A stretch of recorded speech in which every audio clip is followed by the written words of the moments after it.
Hello everyone, welcome back to our channel.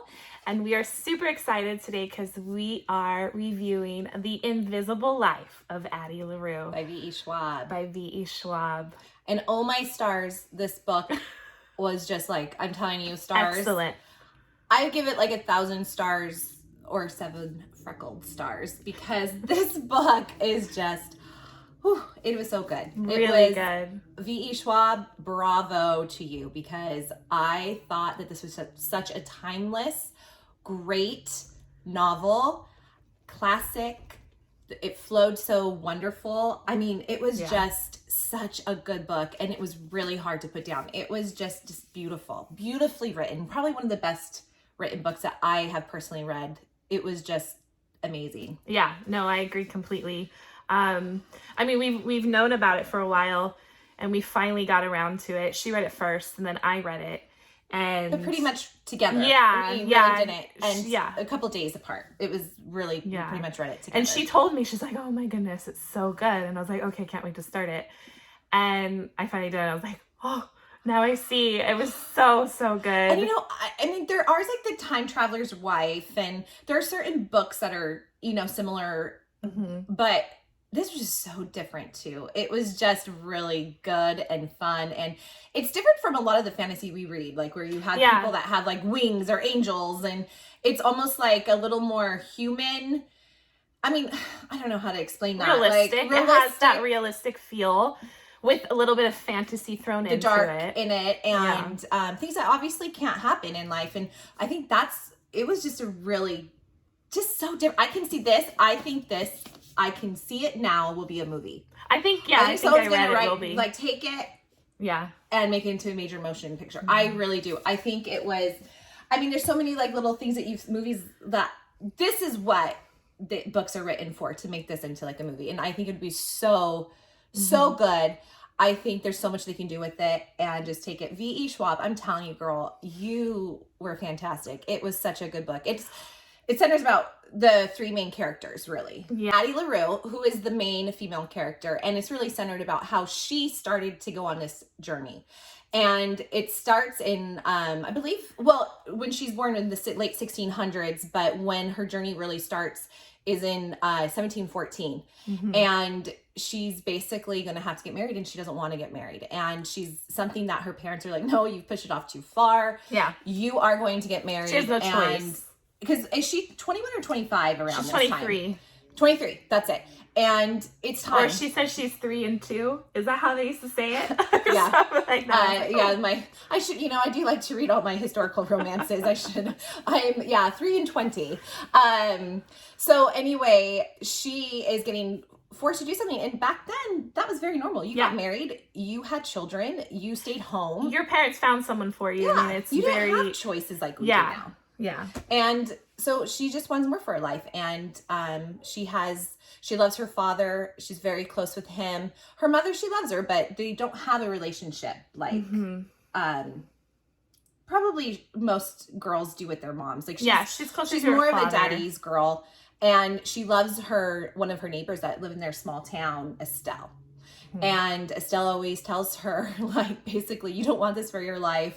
Pray to the God. Like, there's gods, and just pray to the gods of the land and the earth, and do it during the day. But she warns her, which is probably one of my favorite quotes of the whole thing. Never pray to the gods that answer after night. And, you know, it kind of gets to this point where she's getting closer and closer to this moment of her life where she's not turning back, and it's not going to go anywhere. She's hoping, she's prayed, she's wet every day. Like, please help me, help me, help me. And nothing is changing, and she hits this point where she's done. She's ready to go. Yeah. She does it, and this takes you on a journey of 300 years. I've seen this girl live in this life for 300 years. Yeah. She doesn't die. She's healthy. Like, if something, like if she gets cut, it heals like right away. She can't. And what she wanted was more time, and she sure got that. And with a little bit of a twist. Yes. And oh my gosh, the writing was just so good. I just remember going like, and it flips from I believe in 2014 Yeah. to back, and it goes through 1700, 1714 yeah. to, slowly to the 1800s and 1900. It just slowly keeps going. And we're seeing her life. And there's 2 males in this book, which I think there's something wrong with us. I know. I don't know what's wrong with Yeah. us, but we love like, those bad boys. But I mean, Luke, yeah.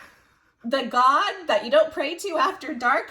Oh my! I was just like, I know. I mean, is he a devil? I don't know, but there's something wrong with us. So And we're like, I read to something Luke. from V.E. Schwab, and she said she doesn't consider him a devil. She would argue he's not. He is more of just a mischief god. He's a dark God. He's a dark god. I mean, and boy, I like that dark God. I remember we were both saying like we couldn't wait till their anniversary because he always visits. Yeah, her. I was really excited. I was more once interested a year mostly in their story of how it got to. Like I want to go to July 29th.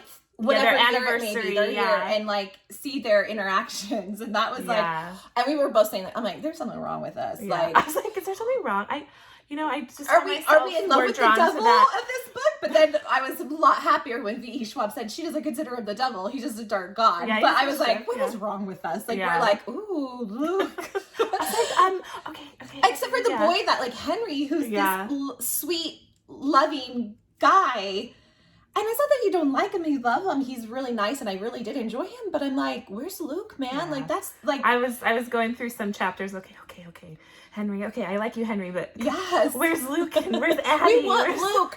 Wait, where's July 29th? Where's July 29th? And we both had that same feeling. Yeah. On that, but oh my gosh, it was, it just took you through this what she had to live through.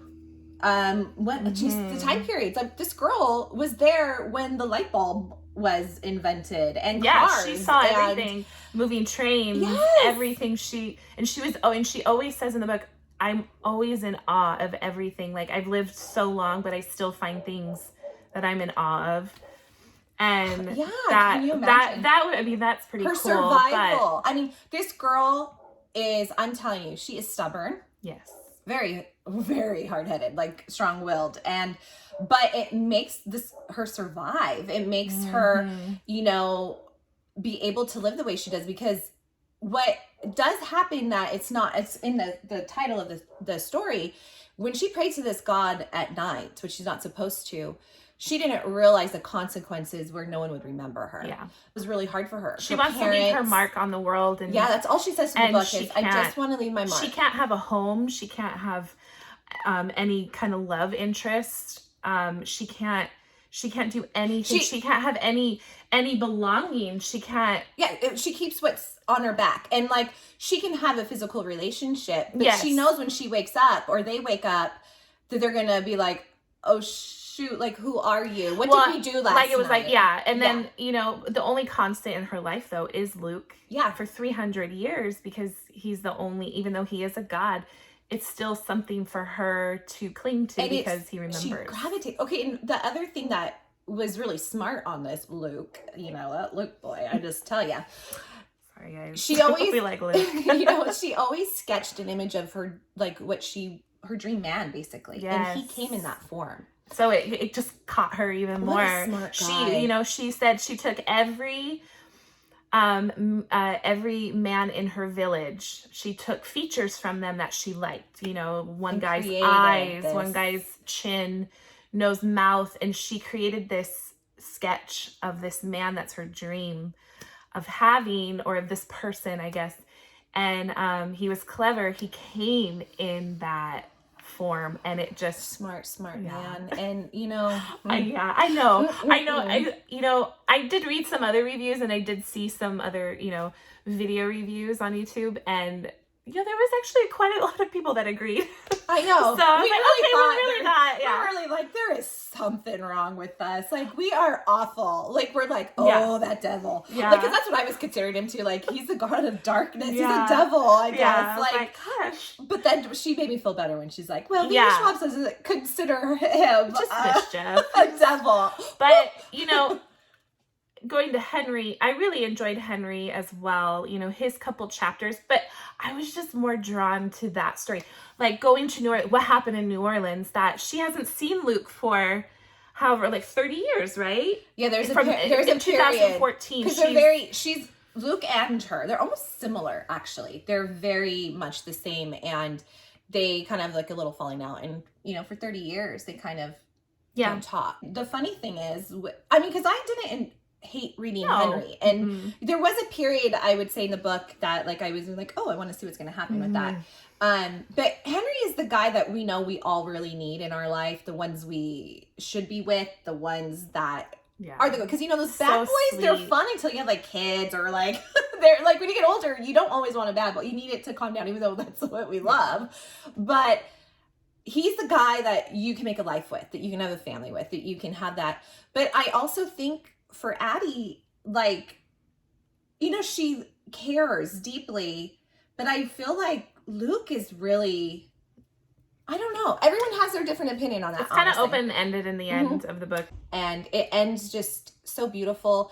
I've heard a lot of people say, oh, I cried through this. I'm not a crier. It's something that I wouldn't say I was like, oh, but I do remember being like,